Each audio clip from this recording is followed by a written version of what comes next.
అందరికీ నమస్కారం అండి. మాది పెద్ద పంజాని మండలం పంజాని సత్రం గ్రామము.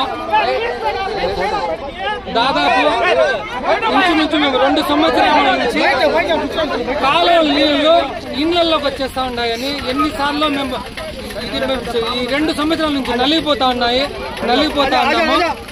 పాములు వచ్చి ఇళ్లలోకి వచ్చేస్తా ఉన్నాయి. దయచేసి మాకు ఇళ్లలో నీళ్లు బయటకు పోవడం లేదు, కాలువ నీళ్ళంతా ఇళ్లలోకి వచ్చేస్తా ఉన్నాయి. దీని సమస్యకి ఇక్కడ కాలువ తీస్తా ఉంటే మాకు చాలా ఇబ్బంది పెడుతున్నారు. దయచేసి గమనించండి, మీరందరూ ఒకసారి వచ్చి గమనించండి సార్. కలెక్టర్ కూడా ఫోన్ చేసినాను నేను నిన్న. కలెక్టర్ ఫోన్ చేస్తే ఎన్ని రోజుల నుంచి ఉంది మీకు ఈ సమస్య? 2 సంవత్సరాల నుంచి ఉందండి. మీరు ఫిర్యాదు చేశారా? ఎండిఓ సార్ అందరికి చేస్తున్నా ఉన్నాము. ఏం చెప్పారు? జిరాక్స్ కూడా ఉన్నాయి సార్ మా దగ్గర. ఉన్నాము. ఒక్కసారి మేము కాలువ తీస్తా ఉంటే కూడా ఏమన్నా కూడా భూమి తీస్తా ఉన్నాం కూడా కాలువ తీసుకుంటాం. ఊర్లో నీళ్లు వస్తాయని తీసుకోకుండా ఇబ్బంది చెప్పినాడు. ఏమన్నా కూడా చెప్పినాడు ఇట్లా తీసుకుంటాం. మీ సమస్య అయితే నాకు కూడా సమస్య. తీరిపోతే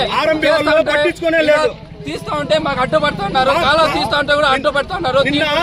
మీకు ఎవరు ఇప్పుడు మీ సొంత నిధులతో తీస్తున్నారు, ఏదైనా ప్రభుత్వం దీని నుంచి తీస్తున్నారు? మా సొంతం కాదండి, ప్రభుత్వమే. ఆర్ఐ మేడము ఇంకా సర్పంచ్ సెక్రటరీ అందరూ వచ్చినారు. మా ప్రాబ్లం ఏమంటే ప్రస్తుతానికి రాత్రిలో పాములు వచ్చేస్తా ఉన్నాయి. నీళ్లు పాములతో మేము సంసారం చేసేట్టుగా ఉంది. వీళ్ళు వేరే వాళ్ళు ఏం చెప్తుంటారంటే మీరు అట్లే ఉండండి, మేము ఇట్లే ఉంటాము అంటా ఉంటారు. మాకు ఎట్లా మీరే న్యాయం చేయండి. మాకు ఈ న్యాయం చేయని వరకు మేమైతే చేస్తాం. కానీ జరగాలి.